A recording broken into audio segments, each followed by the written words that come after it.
السلام علیکم ویورز، کیسے ہیں آپ سب؟ امید کرتی ہوں خیریت سے ہوں گے اور پیر کامل کی تمام قصے آپ لوگوں کو بہت پسند آ رہی ہوں گی۔ آج آپ کے سامنے حاضر ہوئے ہیں ایک نئے قصے کے ساتھ۔ جیسے کہ آپ نے دیکھا، سالار کہاں سے کہاں پہنچا، امامہ کو طلاق دینے سے منع بھی کر دیا، لیکن ایک مذاق تھا فی الوقت تک۔ لیکن اب آہستہ آہستہ امامہ اس کے دل و دماغ پر چھاتی جا رہی ہے، وہ چاہ کر بھی اسے بھول نہیں پا رہا۔ اتنا دور آنے کے باوجود وہ اب اس کی یادوں میں سماتا جا رہا ہے۔ تو اب ہمیں دیکھنا ہے آنے والی قسطوں میں کیا سالار اور امامہ ایک دوسرے سے مل پائیں گے، یا سالار اس کو اپنے ذہن سے نکالنے کے لیے کیا اقدامات اٹھائے گا۔ تو آئیں چلتے ہیں پیر کامل کی اگلی قسط کے ساتھ۔ شروع کرتے ہیں پیر کامل کی 14ویں قسط۔ اگلے چند ماہ بعد وہ پڑھائی میں بے حد مصروف رہا، اتنا مصروف کہ امامہ کو یاد رکھنے اور اس کے بارے میں معلومات حاصل کرنے کی کوشش کو کل پر ٹالتا رہا۔ شاید یہ سلسلہ بھی چلتا رہتا اگر اس شام اچانک اس کی ملاقات جلال النصر سے نہ ہو جاتی۔ وہ ویکنڈ پر بوسٹن گیا ہوا تھا، جہاں اس کے چچا رہتے تھے۔ وہاں اپنے کزن کی شادی اٹینڈ کرنے آیا تھا۔ اس شام سالار اپنے کزن کے ہمراہ تھا، جو ایک ریسٹورنٹ چلا رہا تھا۔ وہ وہاں کھانا کھانے آیا ہوا تھا۔ اس کا کزن آرڈر دینے کے بعد کسی کام سے اٹھ کر گیا تھا۔ سالار کھانے کا انتظار کر رہا تھا جب کسی نے اس کا نام لے کر پکارا، ہیلو! سالار نے بے اختیار مڑ کر اسے دیکھا۔ آپ سالار ہیں؟ اس آدمی نے پوچھا۔ وہ جلال النصر تھا۔ اسے پہچاننے میں لحاظ بھر کے لیے دقت اس لیے ہوئی تھی کیونکہ اس کے چہرے سے اب داڑھی غائب تھی۔ سالار نے کھڑے ہو کر اس سے ہاتھ ملایا۔ 1 سال پہلے کا ایڈونچر ایک بار پھر اس کی آنکھوں کے سامنے گھوم گیا۔ رسمی الیکس لیک کے بعد اس نے جلال کو رسماً کھانے کی دعوت دی۔ نہیں، مجھے ذرا جلدی ہے، بس آپ پر اتفاقاً نظر پڑ گئی تو آ گیا، جلال نے اپنی گھڑی پر نظر ڈالتے ہوئے کہا۔ امامہ کیسی ہے؟ جلال نے بات کرتے کرتے اچانک کہا۔ سالار کو لگا وہ اس کا سوال ٹھیک سے سن نہیں سکا۔ سوری، اس نے معذرت خواہ انداز میں استفسار کیا۔ جلال نے اپنا سوال دہرایا۔ میں امامہ کا پوچھ رہا تھا، وہ کیسی ہے؟ سالار پلکیں جھپکائے بغیر اسے دیکھتا رہا۔ وہ امامہ کے بارے میں اس سے کیوں پوچھ رہا تھا؟ مجھے نہیں پتا، یہ تو آپ کو پتا ہونا چاہیے، اس نے کچھ الجھتے ہوئے انداز میں کندھے جھٹکتے ہوئے کہا۔ اس بار جلال حیران ہوا۔ مجھے کس لیے؟ کیونکہ وہ آپ کی بیوی ہے۔ میری بیوی؟ جلال کو جیسے کرنٹ لگا۔ آپ کیا کہہ رہے ہیں؟ میری بیوی کیسے ہو سکتی ہے وہ؟ میں نے اس سے شادی سے انکار کر دیا تھا، آپ اچھی طرح جانتے ہیں۔ 1 سال پہلے آپ ہی تو آئے تھے اس سلسلے میں مجھ سے بات کرنے کے لیے۔ جلال نے جیسے اسے کچھ یاد دلایا۔ میں نے تو آپ سے بھی کہا تھا کہ آپ خود اس سے شادی کر لیں۔ سالار بے یقینی سے اسے دیکھتا رہا۔ میں تو یہ سوچ کر آپ کے پاس آیا تھا کہ شاید آپ نے اس سے شادی کر لی ہوگی۔ وہ اب وضاحت کر رہا تھا۔ آپ نے اس سے شادی نہیں کی؟ سالار نے پوچھا۔ نہیں، آپ سے تو ساری بات ہوئی تھی، میں نے انکار کر دیا تھا، پھر اس سے میری شادی کیسے ہو سکتی تھی؟ پھر میں نے سنا کہ وہ گھر سے چلی گئی، میں نے سوچا آپ کے ساتھ کہیں چلی گئی ہوگی، اسی لیے تو آپ کو دیکھ کر آپ کی طرف آیا تھا۔ میں نہیں جانتا کہ وہ کہاں ہیں، میں تو پچھلے 7-8 ماہ سے یہیں ہوں، سالار نے کہا، اور مجھے یہاں آئے 2 ماہ ہوئے ہیں، جلال نے بتایا۔ مجھ سے ملاقات کے بعد کیا اس نے دوبارہ آپ سے رابطہ یا ملاقات کرنے کی کوشش کی تھی؟ سالار نے کچھ الجھتے ہوئے انداز میں پوچھا۔ نہیں، وہ مجھ سے نہیں ملی۔ یہ کیسے ہو سکتا ہے کہ لاہور جا کر اس نے آپ سے رابطہ کرنے کی کوشش نہ کی ہو؟ سالار کو اس کی بات پر یقین نہیں آیا۔ مجھ سے رابطہ کرنے سے کیا ہوتا؟ آپ کے لیے وہ گھر سے نکلی تھی، اسے آپ کے پاس جانا چاہیے تھا۔ نہیں، وہ میرے لیے گھر سے نہیں نکلی تھی۔ آپ تو اچھی طرح جانتے ہیں کہ میں نے اسے بتا دیا تھا کہ میں اسے شادی نہیں کر سکتا۔ پھر آپ یہ مت کہیں کہ وہ میرے لیے گھر سے نکلی تھی۔ جلال کے لہجے میں اچانک کچھ تبدیلی آ گئی۔ ساری بات آپ ہی سے تو ہوئی تھی۔ کیا آپ واقعی سچ کہہ رہے ہیں کہ وہ دوبارہ آپ کے پاس نہیں گئی؟ میں آپ سے جھوٹ کیوں بولوں گا؟ اور اگر وہ میرے ساتھ ہوتی تو میں آپ کے پاس اس کے بارے میں پوچھنے کیوں آتا؟ مجھے دیر ہو رہی ہے۔ جلال کے لہجے میں اب بے نیازی تھی۔ آپ مجھے اپنا کانٹیکٹ نمبر دے سکتے ہیں؟ سالار نے کہا۔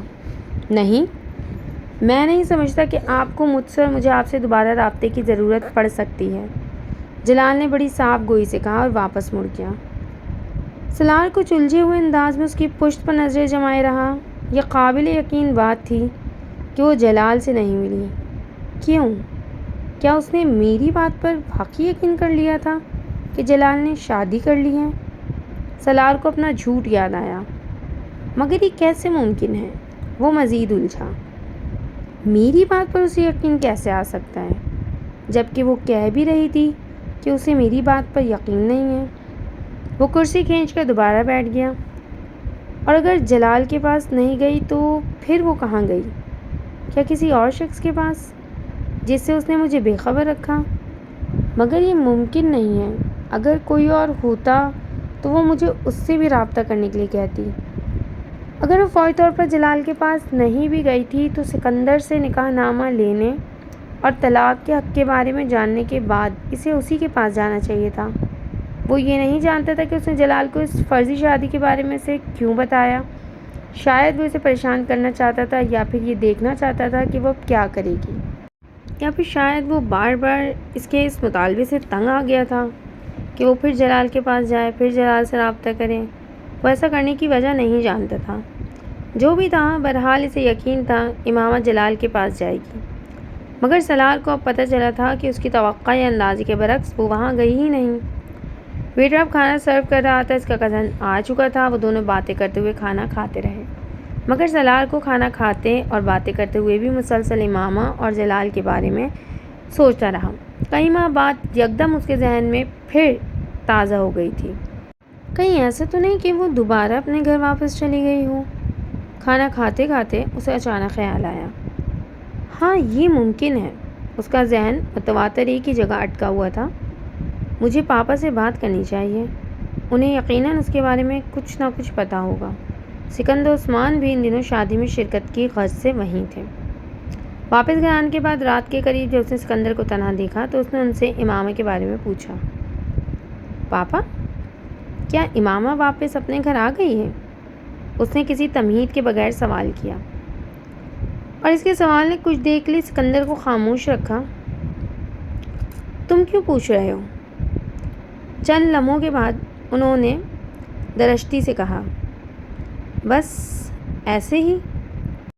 اس کے بارے میں اتنا غور و فکر کرنے کی ضرورت نہیں ہے۔ تم اپنی اسٹڈیز پہ اپنا دھیان رکھو تو بہتر ہے۔ پاپا پلیز، آپ میرے سوال کا جواب دیں۔ کیوں جواب دوں؟ تمہارا اس کے ساتھ تعلق کیا ہے؟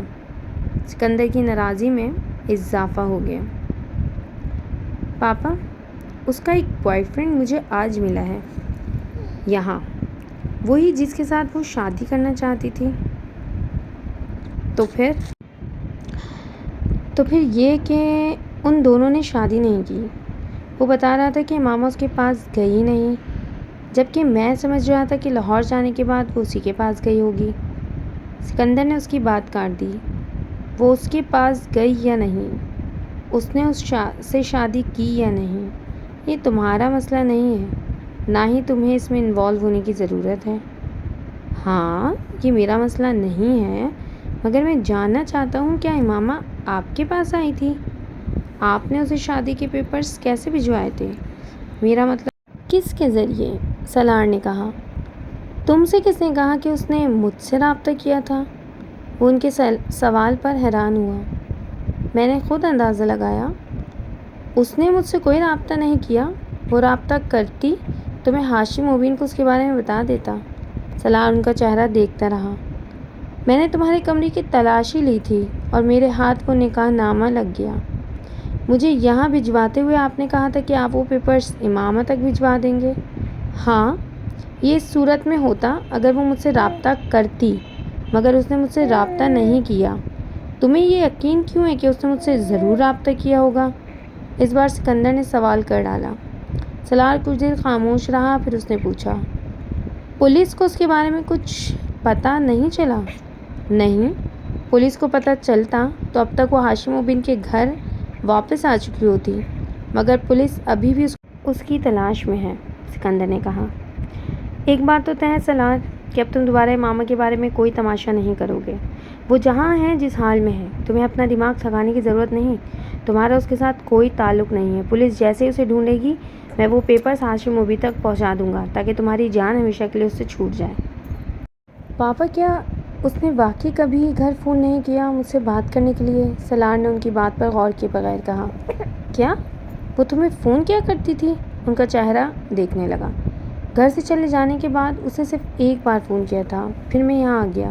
ہو سکتا ہے اس نے دوبارہ فون کیا ہو جس کے بارے میں آپ مجھے نہیں بتا رہے۔ اس نے تمہیں فون نہیں کیا۔ اگر کرتی تو میں تمہاری اور اس کی شادی کے بارے میں بہت سے معاملات کو ختم کر دیتا۔ میں تمہاری طرف سے اسے طلاق دے دیتا۔ یہ سب آپ کیسے کر سکتے ہیں؟ سالار نے بہت پرسکون انداز میں کہا۔ یہاں تمہیں بھجوانے سے پہلے میں نے ایک پیپر پہ تمہارے سگنیچر لیے تھے۔ میں طلاق نامہ تیار کروا چکا ہوں، سکندر نے جتاتے ہوئے کہا۔ فیک ڈاکومنٹ، سالار نے اسی انداز میں تبصرہ کیا۔ میں تو نہیں جانتا تھا کہ آپ طلاق نامہ تیار کروانے کے لیے مجھ سے سائن کروا رہے ہیں۔ تم پھر اس مصیبت کو میرے سر پر لانا چاہتے ہو؟ سکندر کو ایک دم غصہ آ گیا۔ میں نے یہ نہیں کہا کہ میں اس کے ساتھ رشتے کو قائم رکھنا چاہتا ہوں۔ میں آپ کو صرف یہ بتا رہا ہوں کہ آپ میری طرف سے یہ رشتہ ختم نہیں کر سکتے۔ یہ میرا معاملہ ہے، میں خود ہی اسے ختم کروں گا۔ تم صرف یہ شکر کرو کہ تم اس وقت یہاں اطمینان سے بیٹھے ہوئے ہو، ورنہ تم نے جس خاندان کو اپنے پیچھے لگا لیا تھا وہ خاندان قبر تک بھی تمہارا پیچھا نہ چھوڑتا، اور یہ بھی ممکن ہے وہ یہاں بھی تمہاری نگرانی کروا رہے ہوں یا انتظار کر رہے ہوں کہ تم مطمئن ہو کر دوبارہ امامہ کے ساتھ رابطہ کرو اور وہ تم دونوں کے لیے ایک کنواں تیار کر لیں۔ آپ خواہ مجھے خوفزدہ کر رہے ہیں۔ پہلی بات تو یہ ہے کہ میں یہ ماننے پر تیار نہیں ہوں کہ یہاں امریکہ میں کوئی میری نگرانی کر رہا ہوگا، اور وہ بھی اتنا عرصہ گزر جانے کے بعد۔ اور دوسری بات یہ کہ میں امامہ کے ساتھ تو کوئی رابطہ نہیں کر رہا، کیونکہ میں واقعی نہیں جانتا وہ کہاں ہے۔ پھر رابطے کا تو سوال ہی پیدا نہیں ہوتا۔ تو پھر تمہیں اس کے بارے میں اس قدر کانشیس ہونے کی کیا ضرورت ہے؟ وہ جہاں ہے، جیسی ہے، رہنے دو اسے۔ سکندر کو کچھ اطمینان ہوا۔ آپ میرے موبائل کے بل چیک کریں، وہ موبائل اس کے پاس ہے۔ ہو سکتا ہے پہلے نہیں تو اب وہ اس سے کالز کر لیتی ہوں۔ وہ اس سے کالز نہیں کرتی، موبائل مستقل طور پر بند ہے۔ جو چند کالز اس نے کی تھیں وہ سب میڈیکل کالج میں ساتھ پڑھنے والی لڑکیوں کو ہی کی تھی، اور پولیس پہلے ہی انہیں انویسٹیگیٹ کر چکی ہے۔ لاہور میں وہ ایک لڑکی کے گھر گئی تھی، مگر وہ لڑکی پشاور میں تھی اور اس کے واپس سینے سے پہلے ہی وہ اس کے گھر سے چلی گئی۔ کہاں گئی پولیس کو پتہ نہیں چل سکا۔ سالار چپتی ہوئی نظر سے انہیں دیکھتا رہا، پھر اس نے کہا، آپ کو حسن نے میرے اور اس کے بارے میں بتایا تھا؟ سکندر کچھ بول نہیں سکے۔ موبائل کے امامہ کے پاس ہونے کے بارے میں صرف حسن ہی جانتا تھا۔ کم از کم یہ ایسی بات تھی جو سکندر عثمان صرف اس کے کمرے کی تلاشی لے کر نہیں جان سکتے تھے۔ اسے ان سے بات کرتے ہوئے پہلی بار اچانک حسن پر شبہ ہوا تھا، کیونکہ سکندر عثمان کو اتنی چھوٹی موٹی باتوں کا پتہ تھا جو صرف اسے پتہ تھیں، یا پھر حسن کو۔ کوئی تیسرا ان سے واقف نہیں تھا۔ اس نے سکندر عثمان کو کچھ نہیں بتایا تھا تو یقینی طور پر یہ حسن ہی ہو سکتا تھا جس نے انہیں ساری تفصیلات سے آگاہ کیا تھا۔ اس سے کیا فرق پڑتا ہے کہ مجھے حسن نے بتایا یا کسی اور نے؟ یہ تو ہو نہیں سکتا تھا کہ اس بات کے بارے میں مجھے پتہ نہ چلتا۔ یہ صرف میری حماقت تھی کہ میں نے ہاشم مبین کے الزامات کو سنجیدگی سے نہیں لیا اور تمہارے جھوٹ پر یقین کر لیا۔ سالار نے کچھ نہیں کہا، وہ صرف ماتھے پر تیوریاں لیے انہیں دیکھتا رہا اور ان کی بات سنتا رہا۔ اب جب میں نے تمہیں سارے معاملے سے بچا لیا ہے تو تمہیں دوبارہ ایسی کوئی حرکت نہیں کرنی چاہیے جس سے سکندر عثمان نے قدر نم لہجے میں کہنا شروع کیا، مگر اس سے پہلے کہ ان کی بات مکمل ہوتی سالار ایک جھٹکے سے اٹھ کر کمرے سے باہر نکل گیا۔ سکندر عثمان کے ساتھ ہونے والی گفتگو کے بعد وہ ساری رات اس تمام معاملے کے بارے میں سوچتا رہا۔ پہلی بار اسے ہلکا سا افسوس اور پچھتاوا ہوا تھا۔ اسے امامہ ہاشم کو اس کے کہنے پر فوراً طلاق دے دینی چاہیے تھی، پھر شاید وہ جلال کے پاس چلی جاتی اور وہ دونوں شادی کر لیتے۔ امامہ کے لیے بے حد ناپسندیدگی رکھنے کے باوجود اس نے پہلی بار اپنی غلطی تسلیم کی۔ اس نے دوبارہ مجھ سے رابطہ نہیں کیا۔ وہ طلاق لینے کے لیے کورٹ نہیں گئی۔ اس کے خاندان والے بھی ابھی تک اسے ڈھونڈ نہیں سکے۔ وہ جلال النصر کے پاس بھی نہیں گئی، تو پھر آخر وہ گئی کہاں؟ کیا اس کے ساتھ کوئی حادثہ؟ پہلی بار بہت سنجیدگی سے کسی ناراضی یا غصے کے بغیر اس کے بارے میں سوچ رہا تھا۔ یہ تو ممکن نہیں ہے کہ وہ مجھ سے اتنی شدید نفرت اور ناپسندیدگی رکھنے کے بعد میری بیوی کے طور پر کہیں خاموشی کی زندگی گزار رہی ہوں۔ پھر آخر کیا وجہ ہے کہ ماما کسی کے ساتھ بھی دوبارہ رابطہ نہیں کر رہی؟ اب تک جب 1 سال سے زیادہ گزر گیا ہے، کیا وہ واقعی حادثے کا شکار ہو گئی؟ کیا حادثہ پیش آ سکتا ہے اسے؟ اس کے بارے میں سوچتے سوچتے اس کی ذہنی روح ایک بار پھر بہکنے لگی۔ اگر کوئی حادثہ پیش آ گیا ہے تو میں کیا کروں؟ وہ اپنے رزق پر گھر سے نکلی تھی، اور حادثہ تو کسی کو بھی کسی بھی وقت پیش آ سکتا ہے۔ پھر مجھے اس کے بارے میں اتنی فکر مند ہونے کی کیا ضرورت ہے؟ پاپا ٹھیک کہتے ہیں، جب میرا اس کے ساتھ کوئی تعلق نہیں ہے تو پھر مجھے اس کے بارے میں اتنا تجسس بھی نہیں رکھنا چاہیے، خاص طور پر ایک ایسی لڑکی کے بارے میں جو اس حد تک احسان فراموش ہو، جو اپنے آپ کو دوسروں سے بہتر سمجھتی ہو، اور جو مجھے اتنا گھٹیا سمجھتی ہو۔ اس کے ساتھ جو بھی ہوگا ٹھیک ہی ہوگا، وہ اسی قابل تھی۔ اس نے اس کے بارے میں ہر خیال کو ذہن سے جھٹکنے کی کوشش کی۔ کچھ دیر پہلے کی تاسف امیز سنجیدگی وہ اب محسوس نہیں کر رہا تھا، نہ ہی اسے کسی قسم کے پچھتاوے کا احساس تھا۔ وہ ویسے بھی چھوٹی موٹی باتوں پر پچھتانے کا عادی نہیں تھا۔ اس نے سکون کے عالم میں آنکھیں بند کر لیں۔ اس کے ذہن میں اب دور دور تک کہیں امام ہاشم کا تصور موجود نہیں تھا۔ کبھی وین ڈیم گئے ہو؟ اس دن یونیورسٹی میں نکلتے ہوئے مائک نے سالار سے پوچھا۔ ایک دفعہ۔ کیسی جگہ ہے؟ مائک نے سوال کیا۔ بری نہیں ہے، سالار نے تبصرہ کیا۔ اس ویکینڈ پہ وہاں چلتے ہیں۔ کیوں؟ میری گرل فرینڈ کو بہت دلچسپی ہے اس جگہ میں، وہ اکثر جاتی ہے، مائک نے کہا۔ تو تمہیں تو پھر اس کے ساتھ ہی جانا چاہیے، سالار نے کہا۔ نہیں، سب لوگ چلتے ہیں، زیادہ مزہ آئے گا، مائک نے کہا۔ سب لوگوں سے تمہاری کیا مراد ہے؟ اس بار دانش نے گفتگو میں حصہ لیا۔ جتنے دوست بھی ہیں سب، میں، سالار، تم، سیٹھی اور ساتھ کو رہنے دو۔ وہ نائٹ کلب کے نام پر کانوں کو ہاتھ لگانے لگے گا یا پھر ایک لمبا چوڑا وز دے گا، سالار نے مداخلت کی۔ تو پھر ٹھیک ہے، ہم لوگ ہی چلتے ہیں، دانش نے کہا۔ سینڈرا کو بھی انوائٹ کر لیتے ہیں، سالار نے اپنی گرل فرینڈ کا نام لیا۔ اس ویکینڈ پر سب وہاں گئے اور 3-4 گھنٹوں تک انہوں نے وہاں خوب انجوائے کیا۔ اگلے روز سالار صبح دیر سے اٹھا۔ وہ ابھی لنچ کی تیاری کر رہا تھا جب سعد نے اسے فون کیا۔ ابھی اٹھے ہو؟ سعد نے اس کی آواز سنتے ہی کہا۔ ہاں، 10 منٹ پہلے۔ رات کو دیر تک باہر رہے ہوگے اس لیے، سعد نے اندازہ لگایا۔ ہاں، ہم لوگ باہر گئے ہوئے تھے، سالار نے دانستہ طور پر نائٹ کلب کا نام نہیں لیا۔ ہم لوگ؟ کون؟ تم اور سینڈرا؟ نہیں، پورا گروپ ہی، سالار نے کہا۔ پورا گروپ؟ مجھے لے کر نہیں گئے؟ میں مر گیا تھا کیا؟ سعد نے چڑھ کر کہا۔ تمہارا خیال ہی نہیں آیا ہمیں، سالار نے اطمینان سے کہا۔ بہت گھٹیا آدمی ہو تم سالار، بہت ہی گھٹیا۔ یہ دانش بھی گیا تھا؟ ہم سب، مائی ڈیئر، ہم سب، سالار نے اسے اطمینان کے ساتھ کہا۔ مجھے کیوں نہیں لے کر گئے تم لوگ؟ سالار کی خفی پر کچھ اور اضافہ ہوا۔ تم ابھی بچے ہو، ہر جگہ بچوں کو لے کر نہیں جا سکتے، سالار نے شرارت سے کہا۔ میں ابھی آ کر تمہاری ٹانگیں توڑتا ہوں، پھر تمہیں اندازہ ہوگا کہ یہ بچہ بڑا ہو گیا ہے۔ مذاق نہیں کر رہا یار، ہم نے تمہیں ساتھ جانے کو اس لیے نہیں کہا کیونکہ تم جاتے ہی نہیں۔ اس بار سالار واقعی سنجیدہ ہوا۔ کیوں؟ تم لوگ دوزخ میں جا رہے تھے کہ میں وہاں نہ جاتا؟ سعد کے غصے میں کوئی کمی نہیں آئی۔ کم از کم تم اسے دوزخ ہی کہتے۔ ہم لوگ نائٹ کلب گئے ہوئے تھے اور تم کو وہاں نہیں جانا تھا۔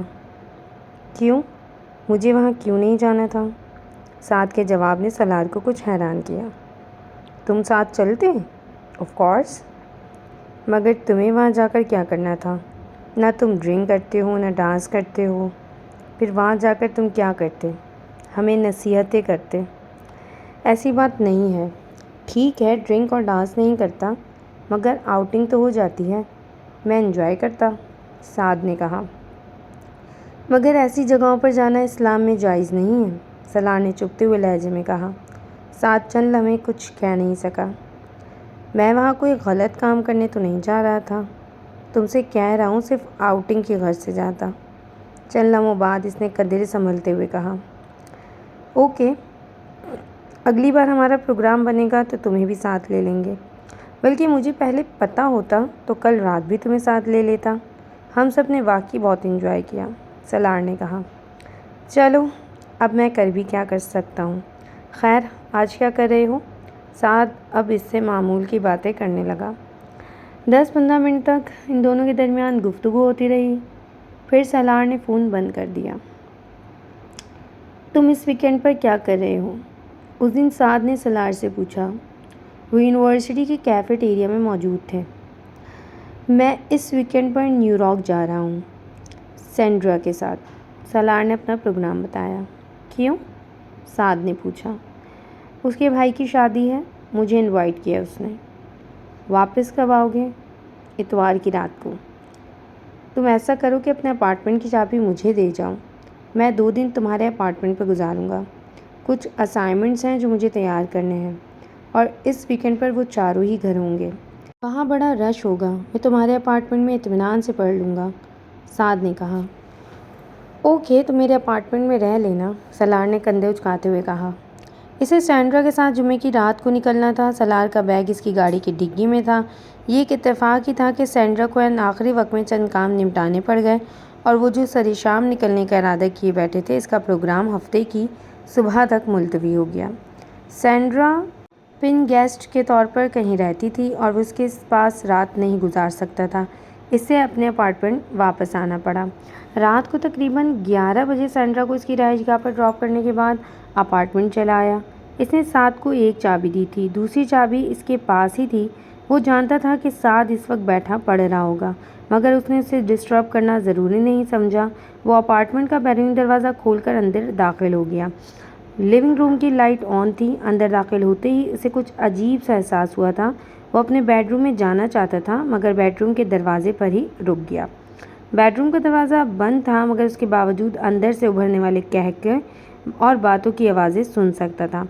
سعد کے ساتھ اندر کوئی عورت تھی۔ وہ جامد ہو گیا۔ اس کے گروپ میں صرف سعد تھا، جس کے بارے میں اس کا خیال تھا کہ کسی لڑکی کے ساتھ اس کے تعلقات نہیں تھے۔ وہ جتنا مذہبی آدمی تھا، اس سے یہ توقع کی ہی نہیں جا سکتی تھی۔ وہ اندر داخل نہیں ہوا، قدرے بے یقینی سے واپس مڑ گیا، اور تب اس کی نظر لیونگ روم کی ٹیبل پر رکھی ہوئی بوتل اور گلاس پر پڑی۔ وہاں سے کچن کاؤنٹر جہاں کھانے کے برتن ابھی تک پڑے تھے، وہ مزید وہاں رکے بغیر اسی طرح خاموشی سے وہاں سے نکل آیا۔ اس کے لیے بات ناقابل یقین تھی کہ سعد وہاں کسی لڑکی کے ساتھ رہنے کے لیے آیا تھا۔ بالکل ناقابل یقین۔ جو شخص حرام گوشت نہ کھاتا ہو، شراب نہ پیتا ہو، 5 وقت کی نماز پڑھتا ہو، ہر وقت اسلام کی بات کرتے رہتا ہو، دوسروں کو اسلام کی تبلیغ کرتا ہو، وہ کسی لڑکی کے ساتھ اپارٹمنٹ کے دروازے کو باہر سے بند کیے ہوئے اسی طرح شوق کے عالم میں تھا۔ بوتل اور گلاس ظاہر کر رہے تھے کہ اس نے پی بھی ہوئی ہے، اور شاید کھانا وغیرہ بھی کھایا ہوگا، اسی فریزر اور کچن میں جہاں کا وہ پانی تک پینے کے لیے تیار نہیں ہوتا تھا۔ اسے ہنسی آ رہی تھی۔ جو اپنے آپ کو جتنا اچھا اور سچا مسلمان ظاہر کرنے یا بننے کی کوشش کرتا دکھائی دیتا ہے، وہ اتنا بڑا فراڈ ہوتا ہے۔ ایک یہ شخص تھا جو یوں ظاہر کرتا تھا جیسے پورے امریکہ میں ایک ہی مسلمان ہے، اور ایک لڑکی امامہ تھی جو ٹینٹ جتنی بڑی چادر اوڑھتی تھی، اور کردار اس کا یہ تھا کہ ایک لڑکے کے لیے گھر سے بھاگ گئی، اور بنتے پھرتے ہیں سچے مسلمان۔ اپنی گاڑی میں آ کر بیٹھتے ہوئے اس نے کچھ تنفرے سے سوچا، منافقت اور جھوٹ کی حد ان پر ختم ہو جاتی ہے۔ وہ گاڑی پارکنگ سے نکالتے ہوئے بڑبڑا رہا تھا۔ اس وقت وہ سینڈرا کے پاس نہیں جا سکتا تھا۔ اس نے دانش کے پاس واپس جانے کا فیصلہ کیا۔ وہ اسے دیکھ کر حیران ہوا۔ سلار نے بہانہ بنا دیا کہ وہ بور ہو رہا تھا، اس لیے اس نے دانش کے پاس آنے اور رات وہاں گزارنے کا فیصلہ کیا۔ دانش مطمئن ہو گیا۔ اتوار کی رات کو جب وہ واپسی نیو ہیون اپنے اپارٹمنٹ آیا تو سعد وہاں نہیں تھا۔ اس کے فلیٹ میں کہیں بھی ایسے آثار نہیں تھے جس سے یہ پتہ چلتا ہو کہ وہاں کوئی عورت آئی تھی۔ وائن کی وہ بوتل بھی اسے کہیں نہیں ملی۔ وہ زیر لب مسکراتا ہوا پورے اپارٹمنٹ کا تفصیلی جائزہ لیتا رہا۔ وہاں موجود ہر چیز ویسے ہی تھی جیسی وہ چھوڑ کر گیا تھا۔ سلار نے اپنا سامان رکھنے کے بعد سعد کو فون کیا۔ کچھ دیر رسمی باتیں کرتے رہنے کے بعد وہ موضوع پر آ گیا۔ پھر اچھی رہی تمہاری اسٹڈیز؟ اسائنمنٹ بن گئے؟ ہاں یار، میں تو 2 دن اچھا خاصا پڑھتا رہا، اسائنمنٹس تقریباً مکمل کر لیے۔ تم بتاؤ تمہارا ٹرپ کیسا رہا؟ سعد نے جواباً پوچھا۔ بہت اچھا، اتنی دیر میں پہنچ گئے تھے وہاں، رات کو سفر کرتے ہوئے کوئی پرابلم تو نہیں ہوئی؟ سعد نے سرسری سے لہجے میں پوچھا۔ نہیں، رات کو سفر نہیں کیا۔ کیا مطلب؟ مطلب یہ کہ فرائیڈے کی رات کو نہیں، سیٹرڈے کی صبح گئے تھے ہم لوگ وہاں، سالار نے بتایا۔ تم پھر سینڈرا کی طرف رہے تھے؟ نہیں، دانش کے پاس۔ کیوں؟ یہاں آ جاتے اپنے اپارٹمنٹ پر۔ آیا تھا، سالار نے بڑے اطمینان سے کہا۔ دوسری طرف خاموشی چھا گئی۔ سالار دل دل میں ہنسا۔ سعد کے پیروں کے نیچے سے یقیناً اس وقت زمین نکل گئی تھی۔ آئے تھے؟ کب؟ اس بار وہ بے اختیار ہکلایا۔ 11 بجے کے قریب۔ تم اس وقت کسی لڑکی کے ساتھ مصروف تھے، میں نے تم لوگوں کو ڈسٹرب کرنا مناسب نہیں سمجھا، اس لیے وہاں سے واپس آ گیا۔ وہ اندازہ کر سکتا تھا کہ سعد پر اس وقت سکتہ طاری ہو چکا ہوگا۔ اس کو وہم و گمان میں بھی نہیں آ سکتا تھا کہ سالار اس طرح اس کا بھانڈا پھوڑ دے گا۔ ویسے تم نے کبھی اپنی گرل فرینڈ سے ملوایا نہیں، اس نے مزید کہا۔ سعد کو سانس لینے میں جتنی دقت ہو رہی ہوگی وہ اندازہ کر سکتا تھا۔ بس ویسے ہی ملوا دوں گا، اس نے دوسری طرف سے بےحد مدھم اور معذرت خواہ انداز میں کہا۔ مگر تم کسی اور سے اس کا ذکر مت کرنا، اس نے ایک ہی سانس میں کہا۔ میں کیوں ذکر کروں گا؟ تمہیں گھبرانے کی ضرورت نہیں ہے۔ سالار اس کی کیفیت سمجھ سکتا تھا۔ اسے اس وقت سعد پر کچھ ترس آ رہا تھا۔ اس رات سعد نے چند منٹوں بعد ہی فون رکھ دیا۔ سالار کو اس کی شرمندگی کا اچھی طرح اندازہ تھا۔ اس واقعے کے بعد سالار کا خیال تھا کہ سعد دوبارہ کبھی اس کے سامنے اپنی مذہب کی عقیدت اور وابستگی کا ذکر نہیں کرے گا، مگر اسے یہ دیکھ کر حیرت ہوئی تھی کہ سعد میں کوئی تبدیلی نہیں آئی تھی۔ وہ اب بھی اسی شدومت سے مذہب پر بات کرتا، دوسروں کو ٹوک دیتا، نصیحتیں کرتا، نماز پڑھنے کی ہدایت دیتا، صدقہ خیرات دینے کے لیے کہتا، اللہ سے محبت کے بارے میں گھنٹوں بولنے کے لیے تیار رہتا، اور مذہب کے بارے میں بات کر رہا ہوتا تو کسی آیت یا حدیث کا حوالہ دیتے ہوئے آنکھوں میں آنسو بھی آ جاتے۔ اس کے گروپ کے لوگوں کے ساتھ اور بہت سے لوگ سعد سے بہت متاثر تھے اور اس کے کردار سے بہت مرعوب، اور اللہ سے اس کی محبت پر رشک کا شکار۔ ایک مثالی مسلم جوانی کی مصروف زندگی میں بھی اس میں کوئی شک نہیں تھا کہ سعد بات کرنا جانتا تھا۔ اس کا انداز بیاں بے حد متاثر کن تھا، اور اس کے شناسا لوگوں میں صرف سالار تھا جس پر اس کی نصیحت کوئی اثر نہیں کرتی تھی، جو اس سے ذرا برابر متاثر نہیں تھا اور نہ ہی کسی رشک کا شکار۔ جیسے سعد کی داڑھی اس کے دین کے لیے استقامت کا یقین دلانے میں کامیاب ہوئی تھی، نہ ہی دوسروں کے لیے اس کا ادب و احترام، اس کا نرم انداز گفتگو۔ امامہ سے مذہبی لوگوں کے لیے اس کی ناپسندیدگی کا آغاز ہوا تھا۔ جلال سے اسے آگے بڑھایا تھا اور سعد نے اسے انتہا پر پہنچا دیا تھا۔ اس کا خیال تھا کہ مذہبی لوگوں سے بڑھ کر منافق کوئی دوسرا نہیں ہوتا۔ داڑھی رکھنے والا مرد اور پردہ کرنے والی عورت کسی بھی قسم کی بلکہ ہر قسم کی برائی کا شکار ہوتے ہیں، اور ان لوگوں سے زیادہ جو خود کو مذہبی نہیں کہتے۔ اتفاق سے ملنے والے تینوں لوگوں نے اس یقین کو مستحکم کیا۔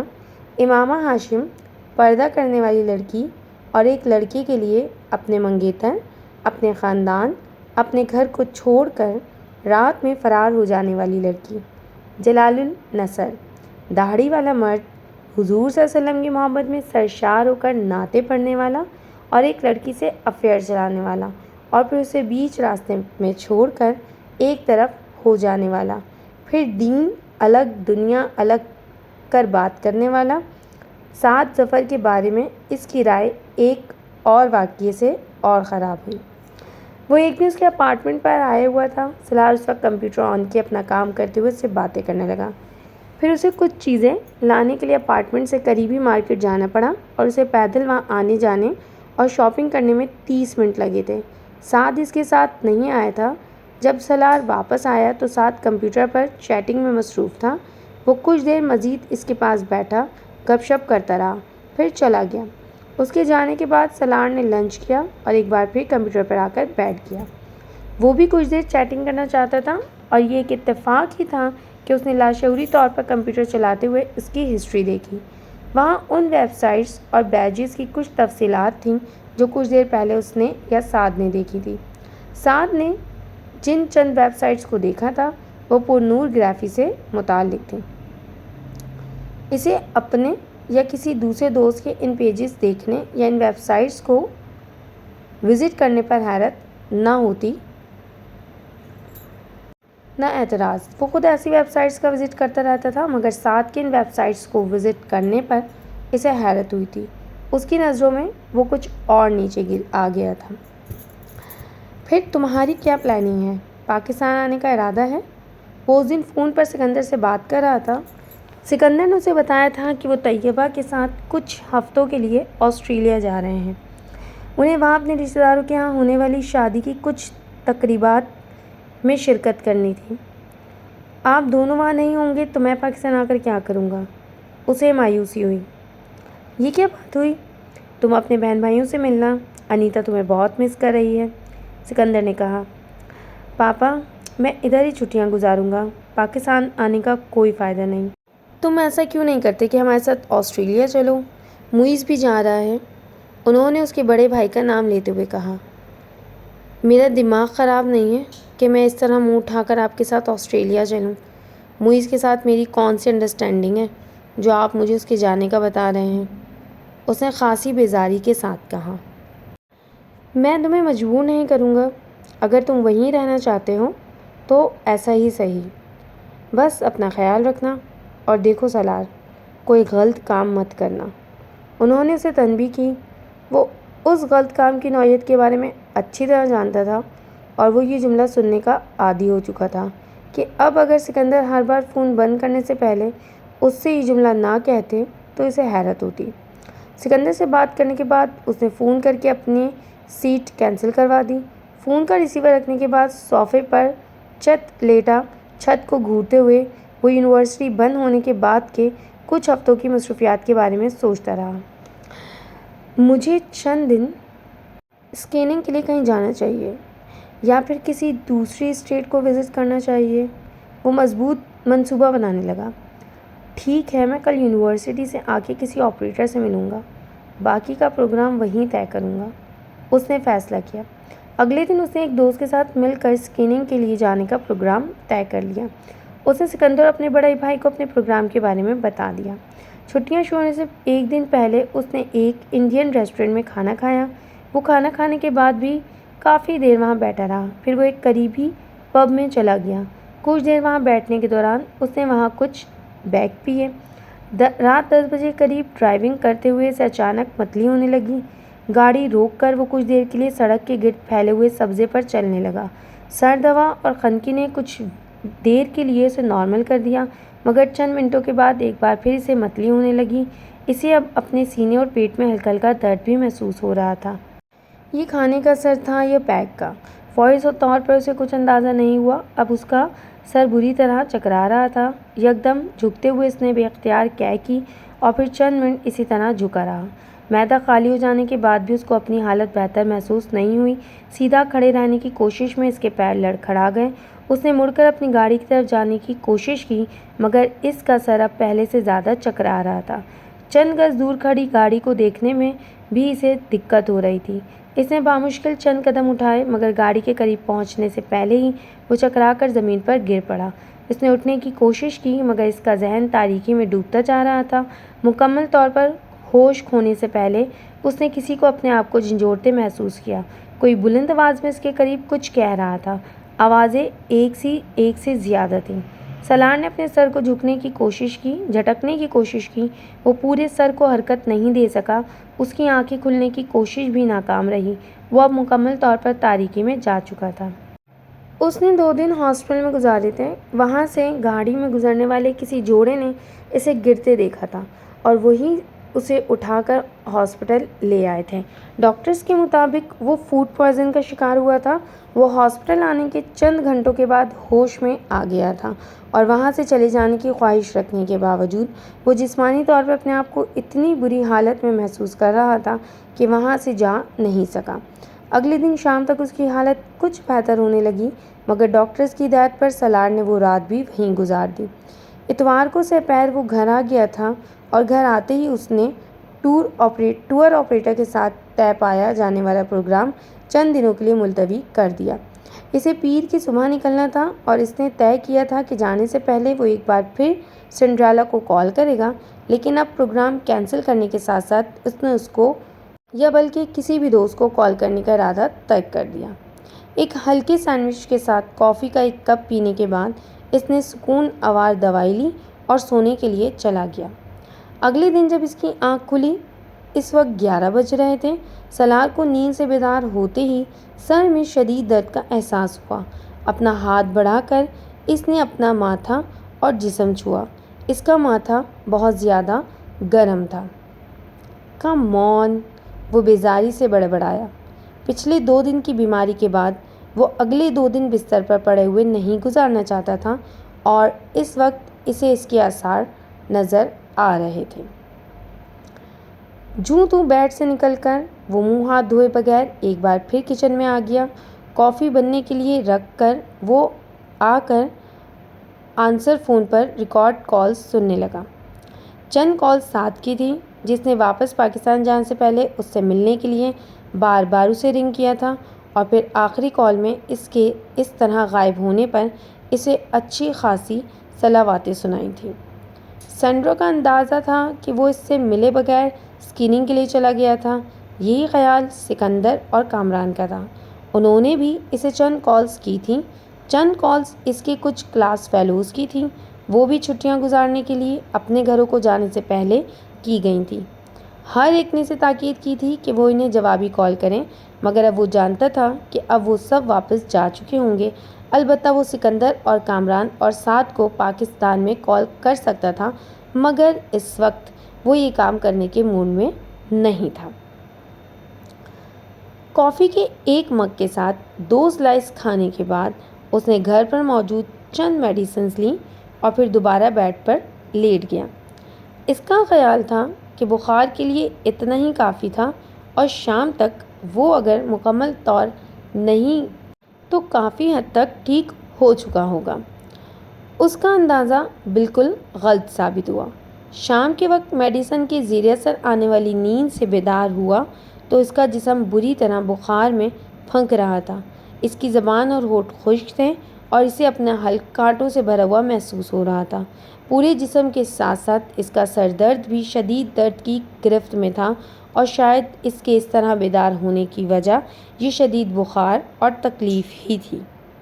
اس بار وہ اوندھے منہ بیڈ پر لیٹے ہوئے اس نے اپنے دونوں ہاتھ تکیے پر ماتھے کے نیچے رکھتے ہوئے ہاتھوں کے انگوٹھوں سے کنپٹیوں کو مسلتے ہوئے سر میں اٹھنے والی درد کی ٹیسوں کو کم کرنے کی کوشش کی، مگر وہ بری طرح ناکام رہا۔ چہرہ تکیے میں چھپائے وہ بے حس و حرکت پڑا رہا۔ تکلیف کو برداشت کرنے کی کوشش میں وہ کب دوبارہ نیند کی آغوش میں گیا اسے اندازہ نہیں ہوا۔ پھر جب اس کی آنکھ کھلی تو اس وقت کمرے میں مکمل اندھیرا تھا۔ رات ہو چکی تھی اور صرف کمرہ ہی نہیں پورا گھر تاریک تھا۔ وہ پہلے سے زیادہ تکلیف میں تھا۔ چند منٹوں تک بیڈ سے اٹھنے کی ناکام کوشش کرنے کے بعد وہ دوبارہ لیٹ گیا۔ ایک بار پھر اس نے اپنے ذہن کو تاریکی میں ڈوبتے محسوس کیا، مگر اس بار یہ نیند نہیں تھی۔ وہ غنودگی کی کسی درمیانی کیفیت میں گزر رہا تھا۔ وہ اب خود کو کراہتے ہوئے سن رہا تھا، مگر وہ اپنی آواز کا گلا نہیں گھونٹ پا رہا تھا۔ سینٹرل ہیٹنگ ہونے کے باوجود اسے بے تحاشا سردی محسوس ہو رہی تھی۔ اس کا جسم بری طرح کانپ رہا تھا اور کمبل اس کی کپکپاہٹ کو ختم کرنے میں ناکام تھا۔ وہ جسمانی طور پر خود کو اٹھ کر کچھ بھی پہننے یا اوڑھنے کے قابل نہیں تھا۔ اسے اپنے سینے اور پیٹ میں ایک بار پھر درد محسوس ہونے لگا۔ اس کی کراہوں میں اب شدت آتی جا رہی تھی۔ ایک بار پھر متلی محسوس کرنے پر اس نے اٹھنے اور تیزی سے واش روم تک جانے کی کوشش کی، مگر وہ اپنی کوشش میں کامیاب نہیں ہوا تھا۔ چند لمحوں کے لیے وہ بیڈ پر اٹھ کر بیٹھنے میں کامیاب ہوا اور اس سے پہلے کہ وہ بیڈ سے اترنے کی کوشش کرتا اسے ایک زور کی اُبکائی آئی۔ پچھلے 24 گھنٹوں میں اندر رہ جانے والی تھوڑی بہت خوراک بھی باہر آ گئی تھی۔ وہ غشی کے عالم میں بھی اپنے کپڑوں اور کمبل سے بے نیاز نہیں تھا، مگر وہ مکمل طور پر گندگی سے لتھڑے ہوئے بے بس تھا۔ اسے اپنا پورا وجود مفلوج محسوس ہو رہا تھا۔ بے جان سی حالت میں وہ اسی طرح دوبارہ بستر پر لیٹ گیا۔ اسے اپنا دل ڈوبتا ہوا محسوس ہو رہا تھا۔ وہ ارد گرد کے ماحول سے مکمل طور بے نیاز ہو چکا تھا۔ غشی کی کیفیت میں کراہوں کے ساتھ اس کے منہ میں جو کچھ آ رہا تھا وہ بولتا جا رہا تھا۔ غشی کا یہ سلسلہ کتنے گھنٹے جاری رہا تھا اسے یاد نہیں، ہاں البتہ اسے یہ ضرور یاد تھا، اس کی کیفیت کے دوران اسے ایک بار یوں محسوس ہوا تھا جیسے وہ مر رہا ہے، اور اسی وقت زندگی میں پہلی بار موت سے عجیب سا خوف محسوس ہوا تھا۔ وہ کسی نہ کسی طرح فون تک پہنچنا چاہتا تھا، وہ کسی کو بلانا چاہتا تھا، مگر وہ بستر سے نیچے نہیں اتر سکا۔ شدید بخار نے اسے مکمل طور پر مفلوج کر کے رکھ دیا تھا۔ وہ پھر بالآخر وہ خود ہی اسی کیفیت سے باہر آ گیا تھا۔ اس وقت رات کا پچھلا پہر تھا جب وہ اس غنودگی سے باہر نکلا تھا۔ آنکھیں کھلنے پر اس نے کمرے میں وہی تاریکی دیکھی تھی، مگر اس کا جسم اب پہلے کی طرح گرم نہیں تھا۔ کپکپی مکمل طور پر ختم ہو چکی تھی۔ اس کے سر اور جسم میں ہونے والا درد بھی بہت ہلکا تھا۔ کمرے کی چھت کو کچھ دیر گھورنے کے بعد اس نے لیٹے لیٹے اندھیرے میں سائڈ لیمپ کو ڈھونڈ کر آن کر دیا۔ روشنی نے کچھ دیر کے لیے اس کی آنکھوں کو چندیایا بند ہو جانے پر مجبور کر دیا۔ اس نے اپنا ہاتھ بڑھا کر آنکھوں کے بند پپٹوں کو چھوا۔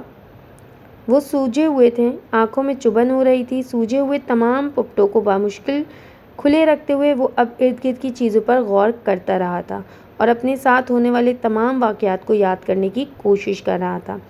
ہلکے ہلکے جھماکوں کے ساتھ اسے سب کچھ یاد آتا جا رہا تھا۔ اسے بے اختیار اپنے آپ سے گھن آئی۔ بیڈ پر بیٹھے بیٹھے اس نے اپنی شرٹ کے بٹن کھول کر اسے اتار کر پھینک دیا، پھر لڑکھڑاتے ہوئے بیڈ سے اتر گیا اور کمبل اور بیڈ شیٹ بھی کھینچ کر اس نے بیڈ سے اتار کر فرش پر ڈال دیے۔ انہی لڑکھڑاتے قدموں کے ساتھ وہ سوچے سمجھے بغیر باتھ روم میں گھس گیا۔ باتھ روم میں موجود بڑے آئینے کے سامنے اپنے چہرے پر نظر پڑتے ہی اسے جیسے شوک لگا تھا۔ اس کی آنکھیں اندر دسی ہوئی تھیں، ان کے گرد پڑنے والے حلقے بہت نمایاں تھے اور چہرہ بالکل زرد تھا۔ اس کے ہونٹوں پر پپڑیاں جمی ہوئی تھیں۔ اسے اس وقت دیکھنے والا یہی سوچتا کہ وہ کسی لمبی بیماری سے اٹھا ہے۔ 24 گھنٹوں میں اتنی شیپ بڑھ گئی ہے، اس نے حیرانی کے عالم میں اپنے گالوں کو چھوتے ہوئے کہا۔ اتنی بری شکل تو میری فوڈ پوائزن کے بعد ہاسپٹل میں رہ کر بھی نہیں ہوئی تھی، جتنی ایک دن کے اس بخار نے کر دی ہے۔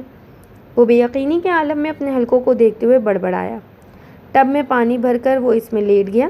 اسے حیرانی ہو رہی تھی کہ بخار کی حالت میں بھی اس نے فوری طور اسی وقت اپنے کپڑے کیوں نہیں بدل لیے، وہ کیوں وہیں پڑا رہا۔ باتھ روم سے نکلنے کے بعد بیڈ روم میں رہنے کے بجائے وہ کچن میں چلا گیا۔ اسے بے تحاشا بھوک لگ رہی تھی۔ اس نے نوڈلز بنائے اور انہیں کھانے لگا۔ مجھے صبح ڈاکٹر کے پاس جا کر اپنا تفصیلی چیک اپ کروانا چاہیے، اس نے نوڈلز کھاتے ہوئے سوچا۔ تھکن ایک بار پھر اس کے اعصاب پر سوار ہو رہی تھی۔ نہانے کے بعد اسے اگرچہ اپنا وجود بہت ہلکا پھلکا محسوس ہو رہا تھا، مگر اس کی نکاہٹ ختم نہیں ہوئی تھی۔ نوڈلز کھانے کے دوران اس نے ٹی وی آن کر دیا اور چینل سرچ کرنے لگا۔ ایک چینل پر آنے والا ٹاک شو دیکھتے ہوئے اس نے ریموٹ رکھ دیا اور پھر نوڈلز کے پیالے پر جھک گیا۔ اس نے ابھی نوڈلز کا دوسرا چمچہ منہ میں رکھا ہی تھا کہ وہ بے اختیار رک گیا۔ الجھی ہوئی نظروں سے ٹاک شو میں دیکھتے ہوئے اس نے ریموٹ کو ایک بار پھر اٹھا لیا۔ ہاتھ آگے بڑھاتے ہوئے ایک بار پھر چینل سرچ کرنے لگا، مگر اس بار وہ ہر چینل کو پہلے سے زیادہ ٹھہر ٹھہر کر دیکھ رہا تھا۔ اس کے چہرے کی الجھن بڑھتی جا رہی تھی۔ یہ کیا ہے؟ وہ بڑبڑایا۔ اسے اچھی طرح یاد تھا، وہ جمعے کی رات کو سڑک پر بے ہوش ہونے کے بعد ہاسپٹل گیا تھا۔ ہفتے کا سارا دن اس نے وہیں گزارا تھا اور اتوار کی سحپہر کو وہ واپس آیا تھا۔ اتوار کی سحپہر کو سونے کے بعد وہ اگلے دن 11 بجے قریب اٹھا تھا۔ پھر اسی رات اسے بخار ہو گیا تھا۔ شاید اس نے منگل کا سارا دن بخار کی حالت میں گزارا تھا اور اب یقیناً منگل کی رات تھی، مگر ٹی وی چینل سے کچھ اور بتا رہے تھے۔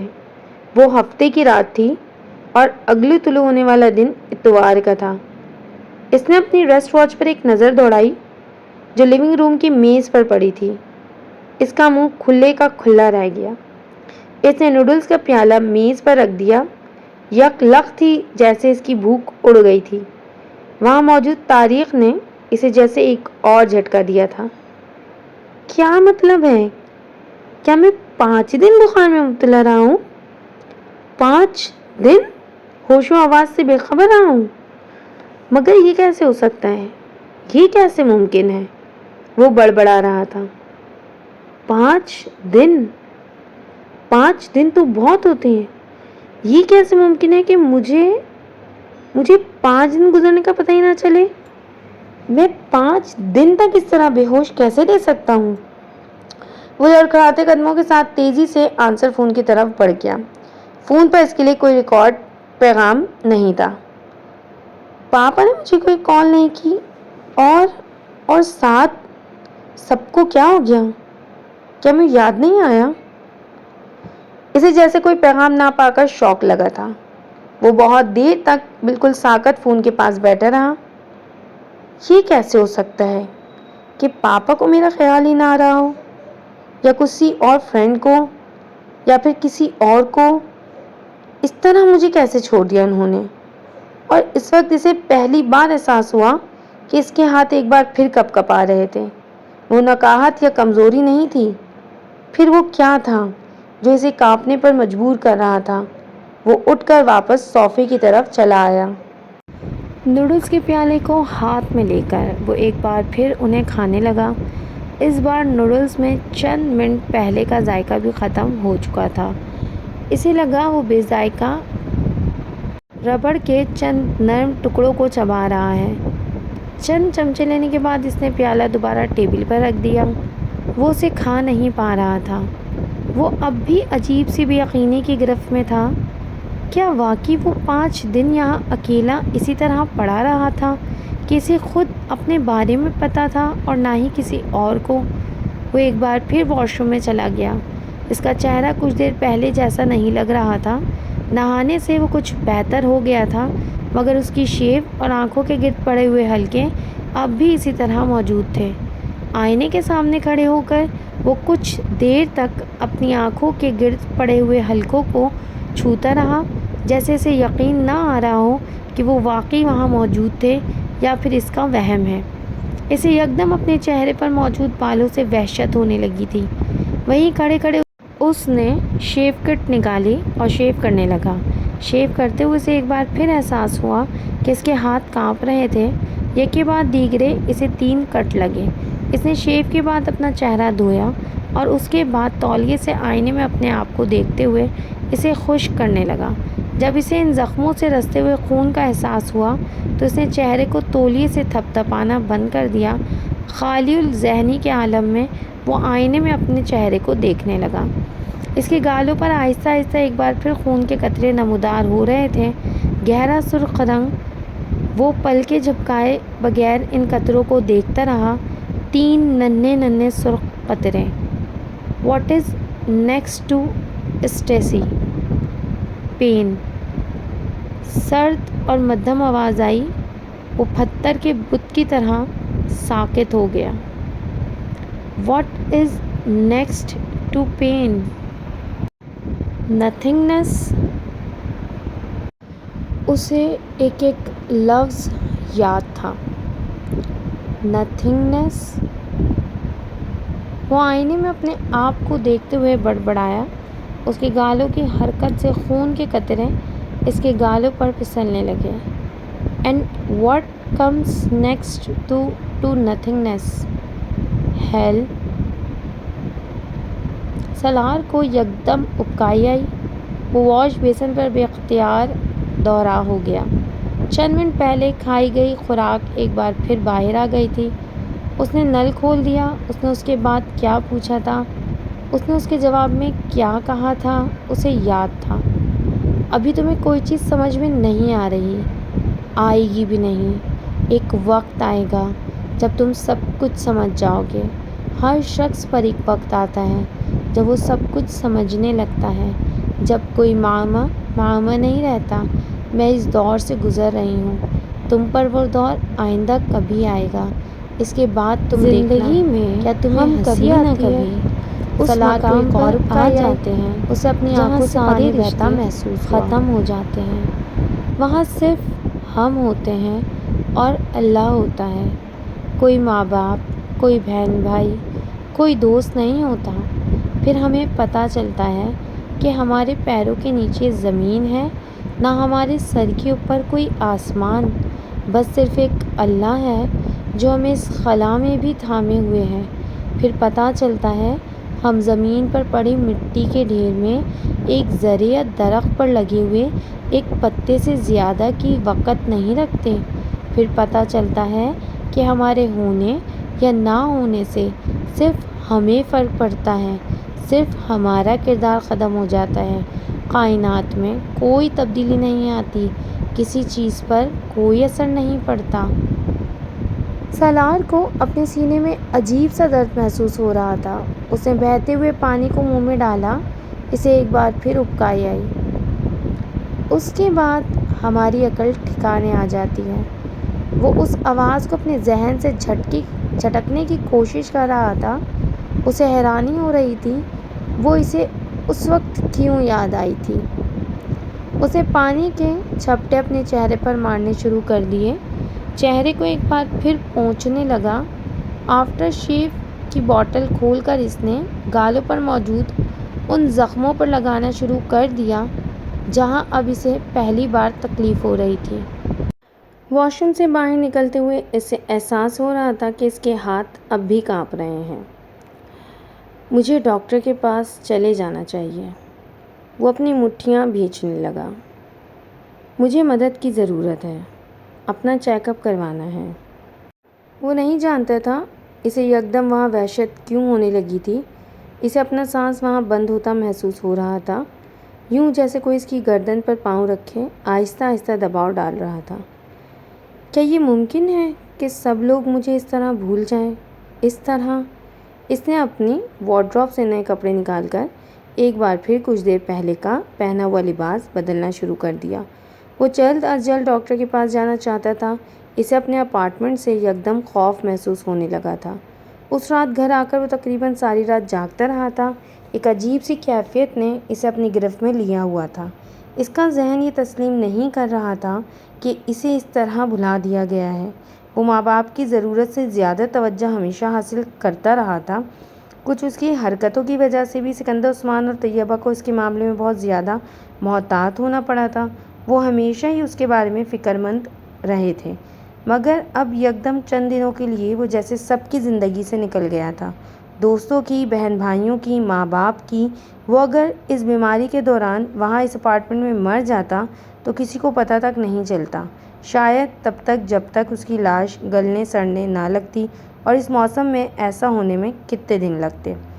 وہ اس رات ایک ایک گھنٹے کے بعد اپنے آنسر فون کو چیک کرتا رہا۔ اگلا پورا ہفتہ اس نے اسی بے یقینی کے عالم میں اپنے اپارٹمنٹ میں گزارا۔ پورے ہفتے کے دوران اسے کہیں سے کوئی کال نہیں ملی۔ کیا یہ سب لوگ مجھے بھول گئے ہیں؟ وہ وحشت زدہ ہو گیا۔ ایک ہفتے تک بے وقوفوں کی طرح کسی کی کال کا انتظار کرتے رہنے کے بعد اس نے خود سب سے رابطہ کرنے کی کوشش کی۔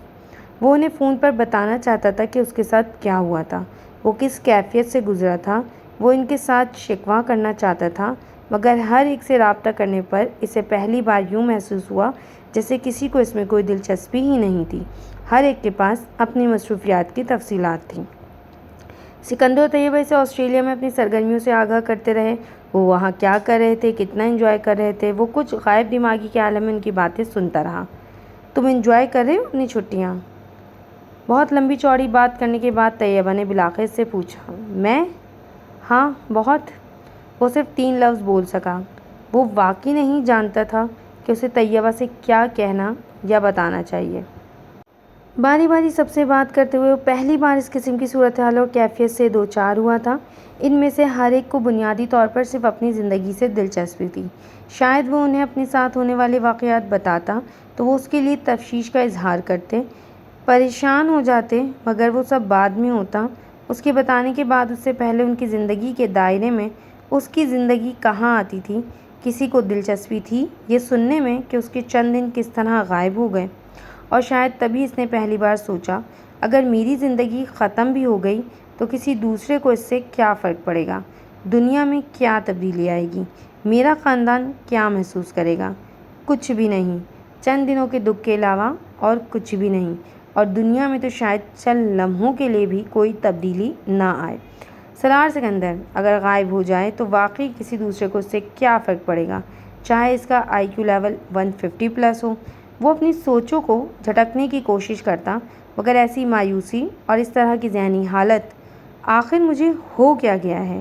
اگر سب لوگ کچھ دنوں کے لیے مجھے بھول بھی گئے تو اس سے کیا فرق پڑے گا؟ بعض دفعہ ایسا ہو جاتا ہے، میں بھی تو بہت بار بہت سے لوگوں کے ساتھ رابطہ نہیں رکھ پاتا۔ پھر اگر میرے ساتھ ایسا ہو گیا تو کیا؟ مگر میرے ساتھ ایسا کیوں ہوا؟ اور اگر واقعی میں اس بے ہوشی سے واپس نہ آتا تو؟ اگر میرا بخار کم نہ ہوتا تو؟ اگر سینے یا پیٹ کا وہ درد ختم نہ ہوتا؟ اپنے ذہن سے وہ یہ سب کچھ جھٹکنے کی کوشش کرتا لیکن ناکام رہتا۔ یہ تکلیف سے زیادہ خوف تھا جس کا شکار وہ اس اچانک بیماری کے دوران ہوا تھا۔ شاید میں کچھ زیادہ حساس ہوتا جا رہا ہوں، وہ سوچتا، ورنہ ایک معمولی سی بے ہوشی کو خواہ مخواہ ہوا بنا کر سر پر کیوں سوار کر رہا ہوں؟ وہ جھنجھلاتا، کم از کم اب تو ٹھیک ہو چکا ہوں۔ پھر آخر اب مجھے کیا تکلیف ہے کہ میں اس طرح موت کے بارے میں سوچ رہا ہوں؟ آخر پہلے بھی تو کئی بار بیمار ہو چکا ہوں، خودکشی کی کوشش کر چکا ہوں، جب مجھے کسی خوف نے تنگ نہیں کیا، تو اب کیوں مجھے اس طرح کے خوف تنگ کرنے لگے ہیں؟ اس کی الجھن اور اضطراب میں اضافہ ہوتا جا رہا تھا۔ اور پھر مجھے تو بخار کی وہ تکلیف ٹھیک سے یاد بھی نہیں۔ میرے لیے تو یہ صرف خواب یا کومے کی طرح ہے، اس سے زیادہ کچھ بھی نہیں۔ وہ مسکرانے کی کوشش کرتا، کیا چیز ہے جو مجھے پریشان کر رہی ہو؟ کیا بیماری؟ یا پھر یہ بات کسی کو میری ضرورت نہیں پڑی، کسی کو میری یاد نہیں آئی، خیال تک نہیں، میرے اپنے لوگوں کو بھی، میری فیملی ممبرز کو، دوستوں کو؟ مائی گاڈ، تمہیں کیا ہوا ہے سالار؟ یونیورسٹی کھلتے ہی پہلے ہی دن سینڈرا نے اسے دیکھتے ہی کہا۔ مجھے کچھ بھی نہیں ہوا، سالار نے مسکرانے کی کوشش کی۔ تم بیمار ہے ہو؟ اسے تشویش ہوئی۔ ہاں، تھوڑا بہت، مگر مجھے تو نہیں لگتا کہ تم تھوڑے بہت بیمار رہے ہو۔ تمہارا وزن کم ہو گیا ہے، آنکھوں کے گرد ہلکے پڑے ہوئے ہیں۔ کیا بیماری تھی تمہیں؟ کچھ نہیں، تھوڑا سا بخار اور فوڈ پوائزننگ۔ وہ پھر مسکرایا۔ تم پاکستان گئے ہوئے تھے؟ نہیں، میں یہیں تھا۔ مگر میں نے تو تمہیں نیو یارک جانے سے پہلے کئی بار رنگ کیا، ہمیشہ آنسر فون ہی ملا۔ تم یہ ریکارڈ کروا دیتے کہ تم پاکستان جا رہے ہو۔ جسٹ شٹ اپ، وہ بے اختیار جھنجھلایا۔ سوال پر سوال کرتی جا رہی ہو تم۔ سینڈرا حیرانی سے اس کا چہرہ دیکھنے لگی۔ تم میری بیوی تو نہیں ہو کہ اس طرح بات کر رہی ہو مجھ سے؟ سالار، کیا ہوا؟ کچھ نہیں ہوا، بس تم بات ختم کرو یہ ساری باتیں۔ کیا ہوا، کیوں ہوا، کہاں رہے، کیوں رہے، ربش۔ سینڈرا چند لمحے بول نہیں سکی۔ اسے اندازہ نہیں تھا کہ وہ اس طرح ری ایکٹ کرے گا۔ سینڈرا اس دن اس سے یہ سارے سوال پوچھنے والی اکیلی نہیں تھی۔ اس کے تمام دوستوں اور جاننے والوں نے اسے دیکھتے ہی کچھ اس طرح کے سوال، تبصرے یا تاثرات دیے تھے۔ وہ دن ختم ہونے تک بری طرح جھنجھلاہٹ کا شکار ہو چکا تھا اور کسی حد تک مشتعل بھی۔ وہ کم از کم ان سوالوں کو سننے کے لیے یونیورسٹی نہیں آیا تھا۔ اس طرح کے تبصرے اسے بار بار یاد دہانی کروا رہے تھے کہ اس کے ساتھ کچھ نہ کچھ غلط ضرور ہو چکا ہے اور وہ ان احساسات سے چھٹکارا پانا چاہتا تھا۔ تو آج کی قسط یہیں پر اختتام ہوتی ہے۔ امید کرتی ہوں آپ لوگ کو بہت پسند آئی ہوگی۔ تو جلدی سے ویڈیو کو لائک کر دیں جس نے ابھی تک چینل کو سبسکرائب نہیں کیا، اور جلدی جلدی سبسکرائب کریں تاکہ آگے کی قسطیں جلدی جلدی آپ کے لیے لے کر آ سکیں، اور اس کے بعد اور بھی بہت سے پیار پیارے ناول آپ کے خدمت میں پیش کر سکیں۔ تو اگلی قسط تک کے لیے انتظار ضرور کریے گا۔ اللہ حافظ۔